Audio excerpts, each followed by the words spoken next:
Good morning, good afternoon, or good evening, depending on where you are in the world. My name is Yuri Savershel. I'm the founder of Creative Supply. And today we are talking about personal branding in the AI era. So the context in which we are talking about personal branding is quite interesting, right?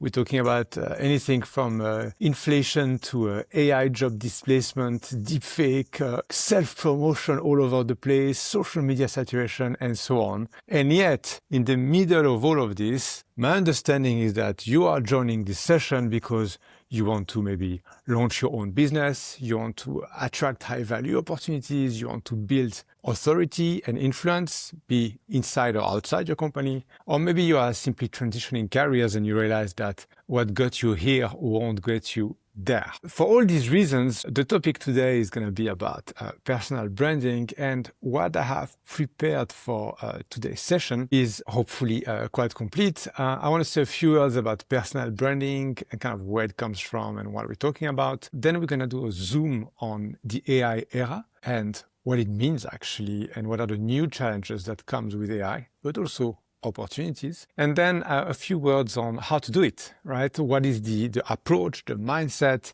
and I'll share with you a tool, a framework that you can use to build up your personal brand. And finally, for all of you who are familiar to our webinars, we always keep the last part for some nice Q&A. So things I will be sharing with you today are actually kind of an extract of contents I have that I teach in some of the top business schools like HEC Paris, ISG St. Gallen, EPFL in Lausanne, as well as for typically mid to top management executives in companies like Johnson & Johnson, UBS, or ABB, right? And I think I try to kind of shorten to the essence the key ideas around personal branding so that in the next 30 minutes or so, you guys can get the gist of it. Let's put it that way. So, personal branding. So maybe you have heard about this guy, or maybe you discover him for the first time, but this guy is called Alfred Nobel. And you probably know him because of the Nobel Prize. But Alfred Nobel, during his lifetime, got famous and known for his main invention, dynamite. And he made a fortune selling dynamite, which is used for constructions, but also for killing people. Alfred Nobel had a brother, and his brother went out to the south of France on holidays, and his brother died during his holiday in the south of France. And one of the French newspapers, probably lost in translation, titled "The Merchant of Death is finally dead," because they thought it was Alfred Nobel himself who passed away.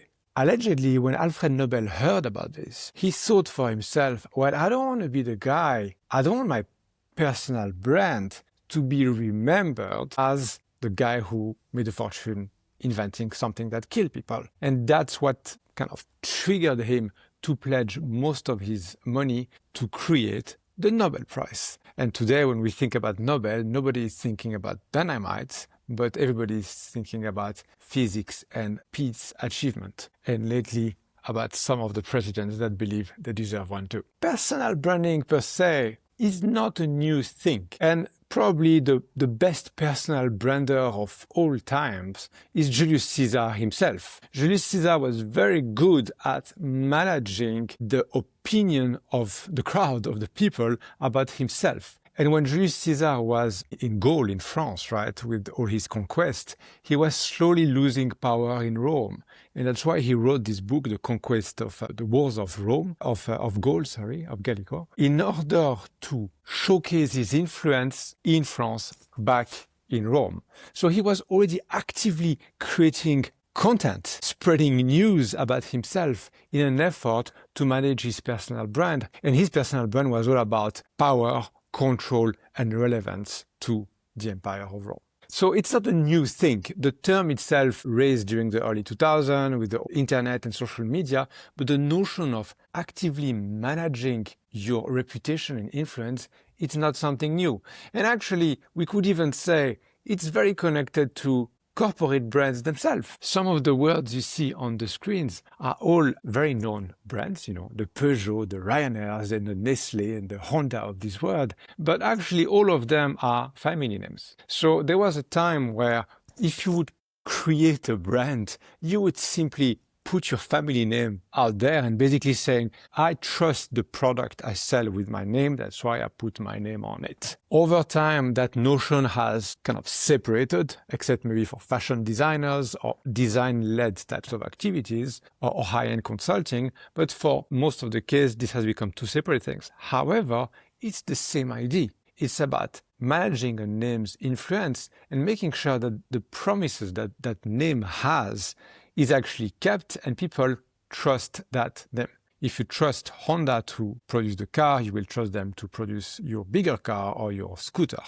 If you trust James to do X and Y, you will trust James to tell you to do Y and S, etc. That was poorly phrased, but you got the idea. As time passes, and if you look at the evolution of personal branding, the internet age is probably where we saw huge shifts, right? Suddenly, someone who didn't have access and influence and an own business, who wasn't a president, a head of state, or a journalist, suddenly anybody with something to say, a tone of voice, some ideas, an aesthetic, could suddenly become famous and known, right? And I think Chiara Ferragni, I think it's still one of the top examples of a girl from some town in Italy that became a fashion icon without some difficulty lately, but it doesn't change the fact that Harvard has actually a case study about how she grew her empire.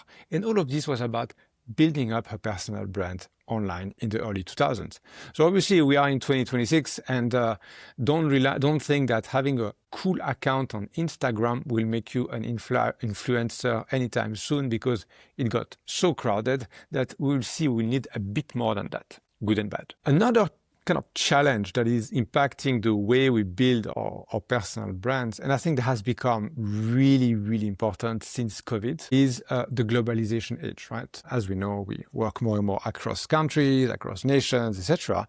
But what it also means is that, well, Reto in Zurich, who is a full stack developer and charges you 200 francs an hour, how does he actually justify that hourly rate when Aaron in Krakow, who is his brother, is actually doing the exact same job with the exact same quality and is charging 40 francs an hour, euros or dollar if you need to make it work for where you are in the world. So that means that the notion of country protectionism for earning capacity, I think is vanishing more and more and more and more. And I'm sure you've seen it yourself when you look for a partner, a supplier, you look for someone in your country, someone from a neighborhood country, someone from further away, and you try to find the best value for money. So the money is clear, right? You might be more expensive in one place than another. The value is where the personal brand actually plays a role. Because if someone really, really wants Reto because he's Reto, he's the guy who is known for X and Y, he will be able to sustain his rate. If he's not known, he won't. I mean, it's a bit like if you're on Beyoncé at a concert, to take the extreme personal branding example, which goes into, celebrity level. Well, either you pay Beyoncé rates or you don't have Beyoncé at your wedding. That's it, right? So the same logic applies, obviously at a much lower level when it comes to actual work, whether you are a freelancer or an agency owner, but also if you're an employee. Think about all the banks or airlines that have been outsourcing or nearshoring, as they call them, some of their functions. So who stays? Well, the people who can manage and the people who are known, at least internally, to be the right people for the job. And maybe this is a first world problem. I think as we age and grow up, there's more and more people who think, is this really what I want out of my life? Do I want to spend my life in a cubicle? Do I want to do something that fulfills me better, that is more aligned with my own value, etc.? Which also means that it's one thing to dream about being a gardener and a farmer. It's another one to actually establish yourself, your profile, your name for an employer to take you on or to establish your business. And personal branding helps actually bridge that gap between finding something that makes sense to you and being in a capacity to actually attract the opportunities that match that thing that you want, whatever that is. There was a kind of a short roundup around personal branding. The key point here is really like, it's not a new thing, has been going on forever, but it is increasingly relevant even for people who honestly didn't need it in the past. But today, and especially in the AI era, it's changing a little bit the game about who you are and what you can do.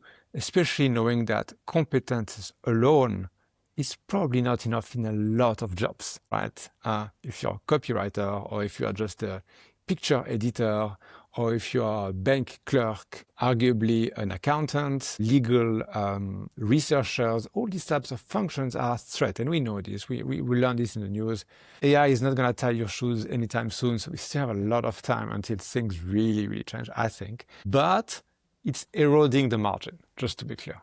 I like this thing a lot from The Atlantic that spoke about the situation with the job market and AI. And they said the job market is hell. Young people are using ChatGPT to write their applications. HR is using AI to read them, and nobody's getting hired. And I think these two lines are just the best punchline I've seen lately about the state of the market. It's like robots, or AI agents, as we call them, are talking to each other.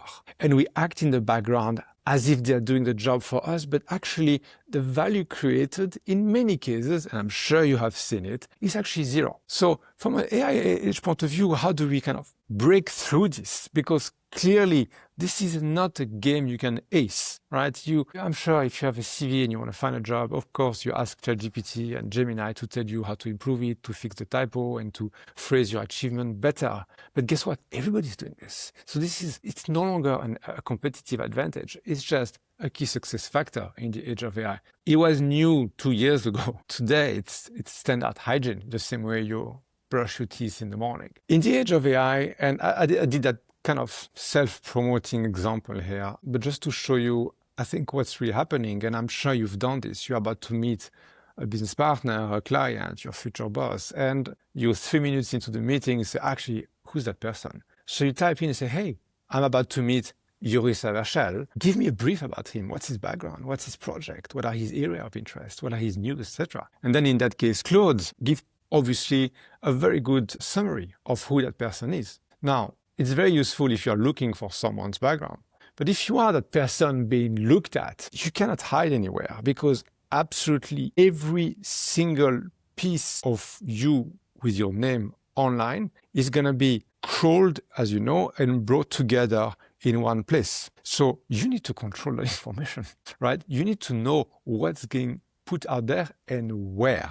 And I think there's a huge difference there between what you say about yourself, which obviously counts, but what is much more important is what other people say about you. Because what you say about yourself, since you wrote it with ChatGPT, it sounds like you are the most accomplished person in the entire world. So the AI knows this and say, wait a second, is this even credible information? Let me check where else this person is mentioned. Did this person write an article? Did this person give a speech? Did this person receive an award? Did this person get a high degree? Did this person get a continuous education? Etc., etc. And then that long tail of digital traces that you leave, that actually the game is made. Because updating your LinkedIn profile and saying that now you are a AI advocate, dad, ambassadors of change and innovation disruptor in the banking sector and also crypto is not going to do anything except make your LinkedIn title very long. But it will not help you build that digital footprint. Third party will. But for third party to pick up what you do, you need to have something interesting to say.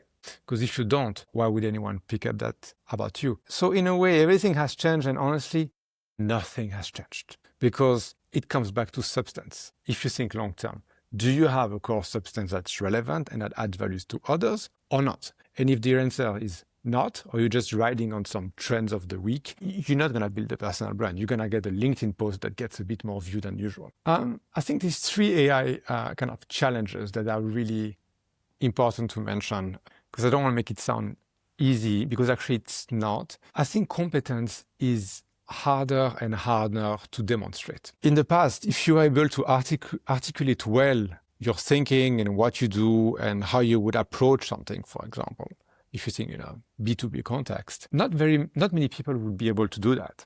Today, everybody is just throwing their draft into AI, and then AI gets to write for them everything. So there's far too much noise out there. And I always like to say, it doesn't matter how well you think, if everybody is screaming, nobody will hear you, right? And I think that's a bit the problem at the moment. And I think you've seen all the social media being very, very much saturated. So how do you still find a way to stand out, right? The second thing is that everybody sounds the same. And I'm amazed how people haven't realized that AI has a way to write.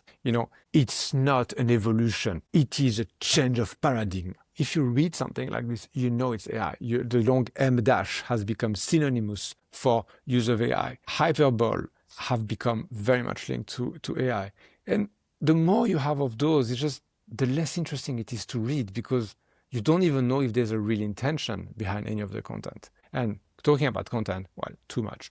So we've seen what is personal branding from Julius Caesar to Chiara Ferragni, to Reto and Aaron in Krakow and Zurich, to today's AI context, which is just like personal branding and promotion on cocaine. So how do we do it?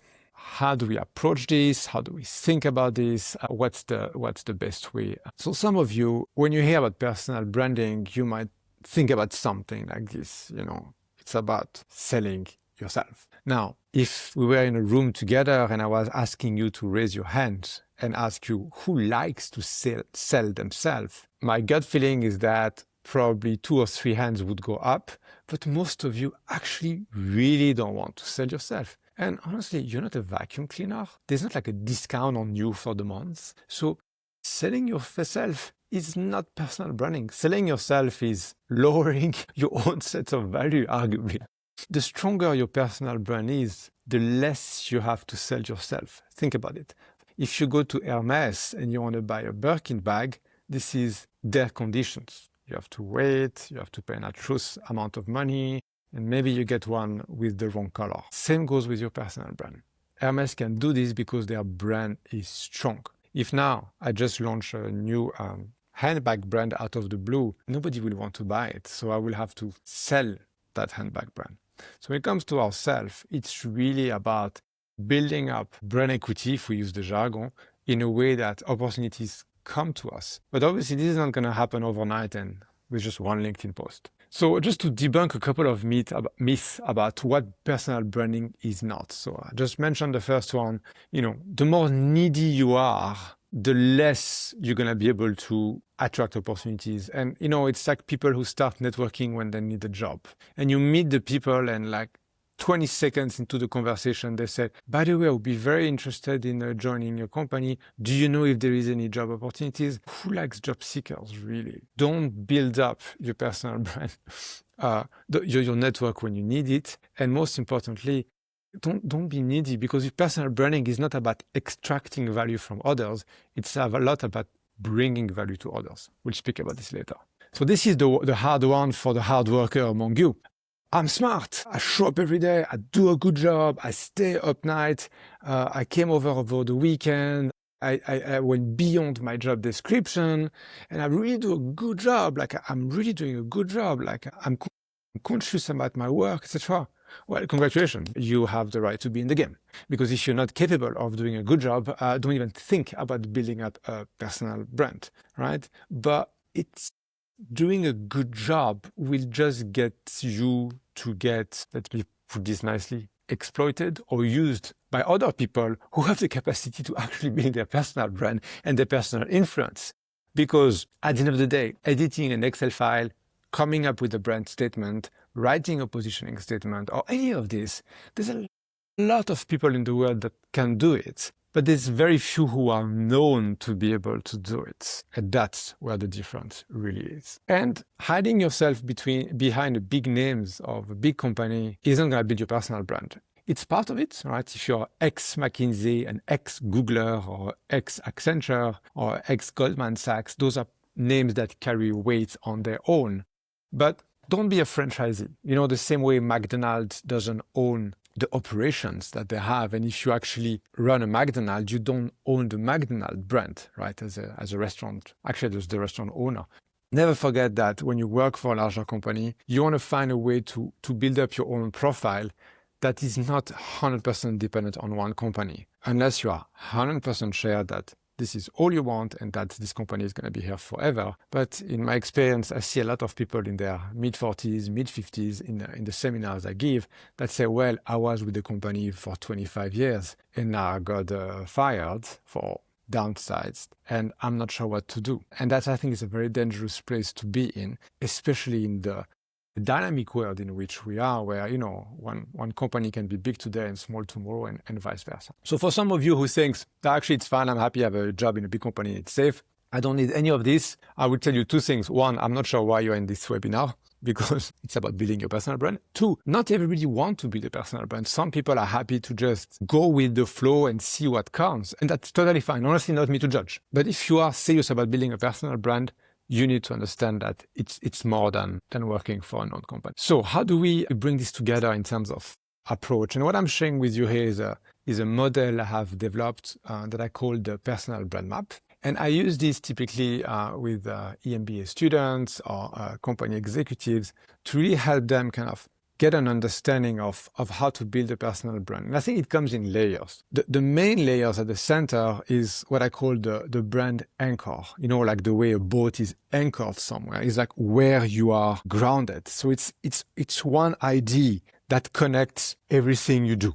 And for some of you, it's very easy because all you do is accounting and finance, so it's very clear. But some of you might have different activities, different jobs, different interests. So you still need to find an anchor that brings those things together. I had in a couple of years ago, I was in a seminar with a guy who had been working as a doctor with Doctor Without Borders. He had been working in prisons, helping inmates. He had been working with people who were like survivors of fire, like really hardship. And for him, it felt like those things were very different because, different countries, different experience, different people, etc. And while thinking about what is the central idea that connects who he is and what he does, he realized that everything is about this notion of empathy under very, very hard pressure. It's like a personal thing, but once you realized what's the idea that clicks in the middle of everything you do, things are much harder to communicate to yourself, first of all, and to others next. Once you have clarity about your anchor, and I will give you an example after, you build up your topics. So topics are typical area of competence that are relevant. So it's about finance and blockchains and AI optimization and Six Sigmas, things that kind of people understand. But if you connect this to your anchor, it qualifies them. Let me give you an example. If you, for example, have as a topic blockchain, just coming up with something, but your anchor is all about empathy under pressure. It's an extreme one. What does it mean to look at blockchain from the point of view of empathy under pressure, for example? And then suddenly you start to have a story that is truly yours and that is not just generic. And once you've got that clarity around, that anchor and those topics, you build up this halo, the things that people will really kind of see from you. And the halo is made of what you have to offer to the world, the resources. It's obviously about who you want to address because as a personal brand, you not for everyone, right? By definition, you have an audience, which is maybe a type of professions, a type of age, a type of geography, a mix of all the three, right? And that's really going to define, which channels you go to, what you say, etc. And when I say what you say, I'm really speaking about messages. And those three things together actually is what creates your halo. And I'll give you now a bit more detail for each of those layers, which hopefully will inspire you for your own personal brand. So what is your anchor? So I have these examples, which I love, and I've been using it for years, actually, of Martin Riese. Martin Riese is a German guy who got some, honestly, a bit shady certification from some German school somewhere about being a water sommelier. Yes, a water sommelier. And Martin Riese went to the US, California, and he became a water sommelier in some restaurants. So he tells you San Pellegrino is great with shrimp, Fiji water is perfect with our dessert, and to finish, you should have Evian. Right? And basically, food pairing with water, etc. And Martin speaks about the different water, different mineral content, etc. If tomorrow Martin Riese is asked to be an ambassador of some NGO about protecting oceans and water, he's somewhat credible to do that job because everything he do is about the great water. So even though his actual competency have nothing to do with an NGO. Think about it. At the end of the day, the US president has absolutely zero competency in training, for that matter, or learnings in politics or government affairs, but he's using the anchoring as a successful businessman, good or bad, transferring that notion to I can run a good business, I can run a country. Right? So once your anchor is clear and people start to see it, you can actually use it to do a lot of different things. And then you can have people who are hard workers, right? That will help you build up that vision. Like Alec Monopoly, who's the son of some wealthy banker in New York, and he loves street art. So he starts to do everything that's about glam street art. So everything he does, he will be taking a Hermes bag and do a graffiti on it. Horrible, my subjective taste. But it's a very clear angle and branding and viewpoint, whether you like it or not. And to be honest, the fact that you don't like it is probably interesting on its own. That means there is something not generic in what he's doing. He's not just a ambitious and dynamic professional willing to make an impact across the organization. And that makes Alec Monopoly actually interesting. So that's the anchor. It's that one idea that sits at the center of everything you do. And that one idea is maybe a special competence you have. You're the only one who knows how to do this. Or maybe you did something that nobody else have done. You did business with North Korea, or you were a nuclear scientist and now you are teaching children and you can transfer that skills. To be honest, it doesn't matter, but you need something that is aligned with who you are, that sits at the center of your personal brand. Once you have that, you build up the topics around it. And as I mentioned, blockchain, Bitcoin, ASEAN export, storytelling, startups, automation. Honestly, it doesn't matter. Those are like LinkedIn themes, if you like, you know what I mean? Hashtags. You typically have 3 or 4, because if you have more, people start to get very confused about who you are. Like, are you a chef, or you're a Bitcoin expert, or are you a restaurant owner?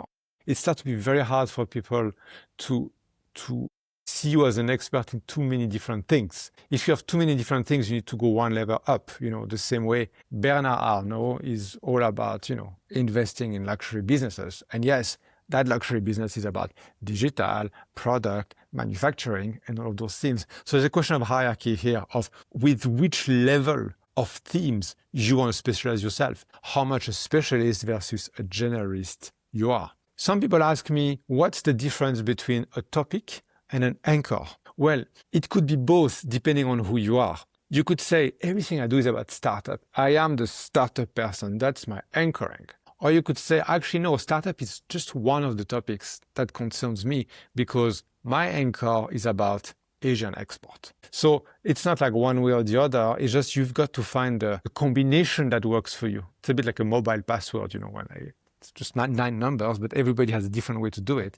So same thing here, like how do you combine those things in a way that are truly yours? And finally, your halo. So, I told you it's about the resources that you have and the messages that you send to an audience. And I'd like to bring an idea which I think is really important, is that when it comes to creating that halo around your personal brand, you've got to think like someone who creates rather than someone who consumes. What I'm saying here is that the vast majority of the population consumes rather than creates, right? If you think how many people are creating Wikipedia content, how many people are creating TikTok content, how many people are contributing versus consuming. And I think we live in a society where the immediate reflex is always to consume things. I want to stop smoking, I'm going to buy a nicotine patch. I want to impress my neighbors, I'm going to buy a bigger car. I want to get ahead in my life, I'm going to buy an MBA program. And all of these things can be okay, but you need to keep in mind that while you do them, you are only creating value for yourself. You stop smoking. You impress your neighbors. Your actually neighbors don't care about the car.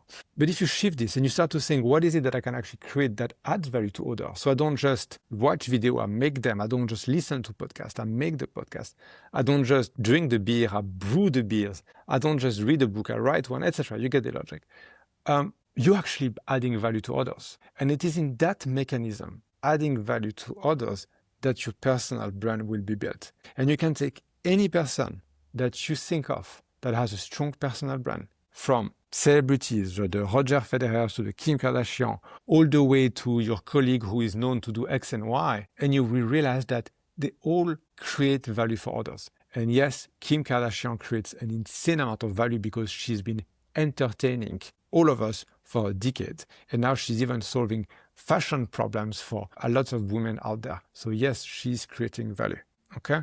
So when it comes to creating that halo, don't think about taking, think about giving. And I think, me giving that webinar today and telling you how to build a personal brand to an extent is a generous thing to do because, well, some of you might use it.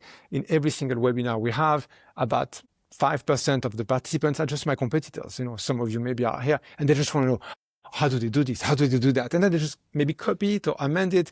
But by the time it's out there, the value has been created. And think about it. The world moves fast, so I wouldn't worry that much about this. I wouldn't worry too much about giving up your secrets, especially in the age of AI, because in theory, you could ask AI to tell me how to improve my personal brand. And AI would give you something that would be probably 60, 70% good, but it would be lacking the intention of a person who tells you that's how I would do it, because that's how I've done it in my life. And that, I think, personal viewpoint, whether it's mine or anybody else for that matter, has actually value, or at least I'd like to think that. So last AI tip for the road, competence become hard to signal. This is true. So demonstrate competence live, show up in the meeting, do a live webinar, be in a conference, go to a networking event, meet the people. It's very hard to fake when you are front to someone and you don't have your notes and Gemini telling you what to say next. Either you know how to handle the topic and you have the deep understanding of what you're talking about, or you don't.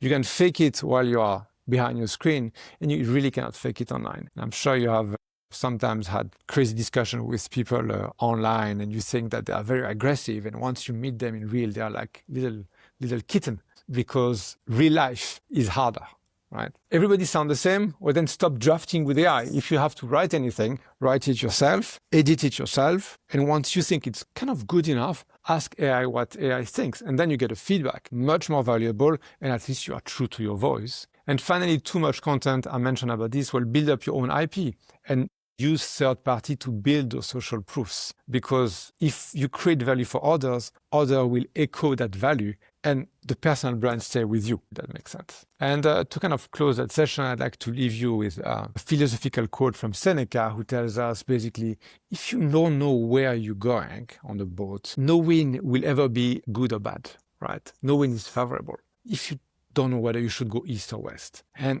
when it comes to building up our personal brands, before doing all of these things out there, we really need to come back to our anchor and say, what's the vision of who do we want to be, at least professionally, right? And how do we want to build up that brand, and why does this matter to us? And where do we want to be, in 5, 10 years? It sounds like a cheesy interview questions, but it's actually very useful to do this for ourselves. And the reality is that as your career grows, you start to realize that, actually, you've reached that thing that you thought was crazy 10 years ago, and now you are there and you think you are stalled. What is the next islands you want to reach, right? Where are you sailing? So that was it for today on the topic of personal branding. We have very different webinars coming up.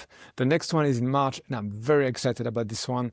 We're going to be speaking about destination brands. As you know, we are very involved with hospitality, tourism type of branding. Very different than personal branding, but actually there are things connected.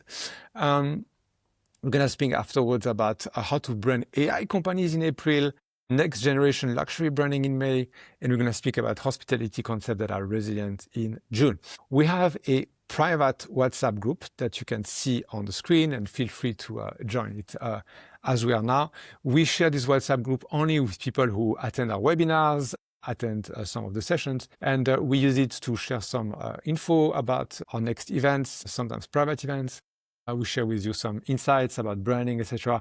We try to keep it not too commercial, but to be more a bit of an exchange of ideas. So feel free to join that, and this way you'll make sure you will never miss whatever next webinar or events we have coming up. And for some of you who know me, you know that this is my 10 seconds of begging. I told you about third party. We need you. We need third party feedback, and especially testimonial and endorsements. So the QR code you see here takes you directly to our Google Map page. It's a small thing for you, just give us a small review or just a couple of stars. Whatever you think, what this session was worth it. I'm not asking for a 5-star review. I'm just asking for, if this was somewhat valuable for you, it would be amazing if you get some testimonial. You have no idea how much this helps us and actually motivate the team a lot to see the impact you can have with just one webinar. So thanks a lot for this. And so I think that's it for today. Hopefully this was somewhat interesting and somewhat valuable. If you have any questions, I would be very happy to take them about personal branding or branding more generally.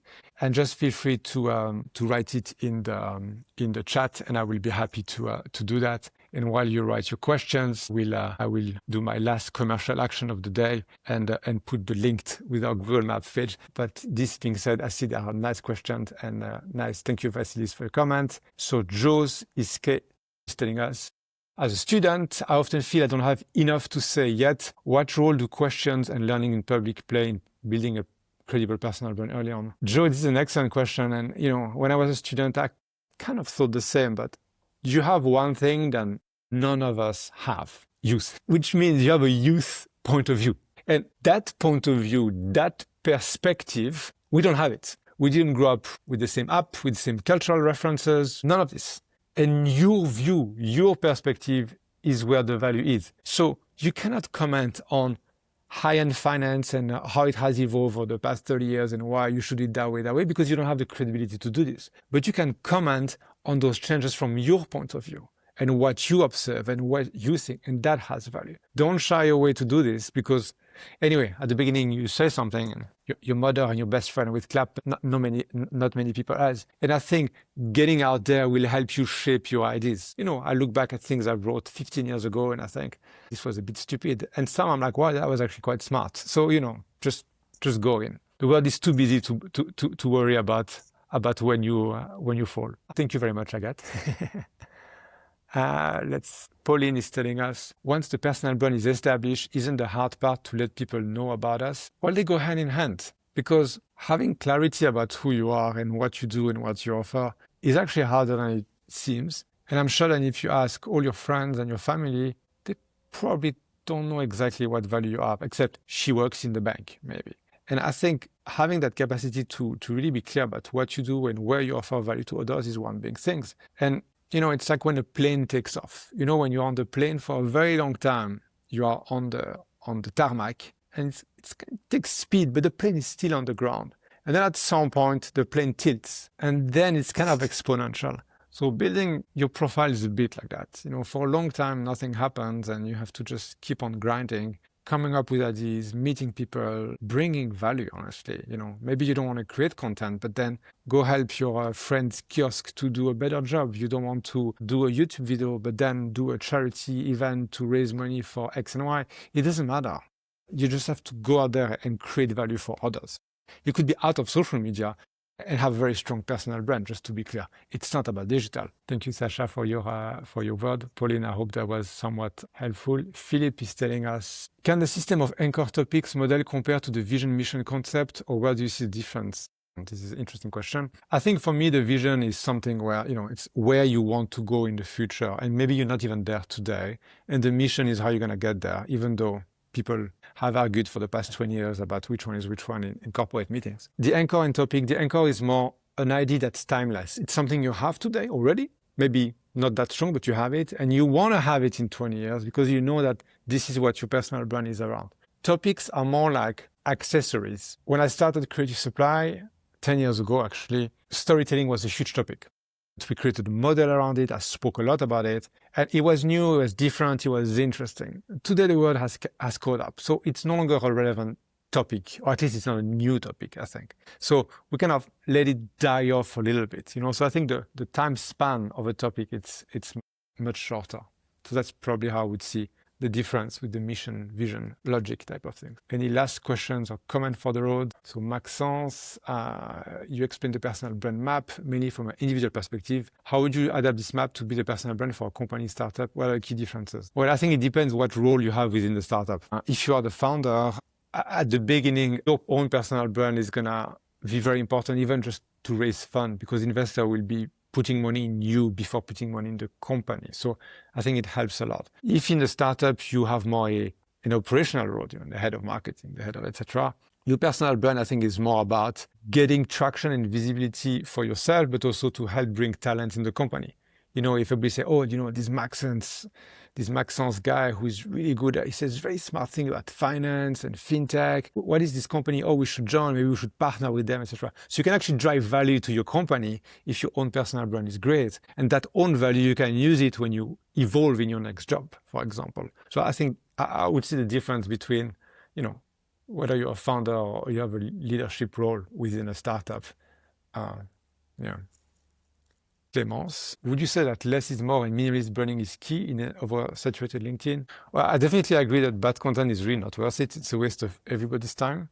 In this age of AI, I still spend months to work on new handbooks. And even with AI that can, in theory, write it for you, to get it to the level and quality I want, it takes me months to do. While some of our competitors might just be out there and putting social media posts about how everything is great.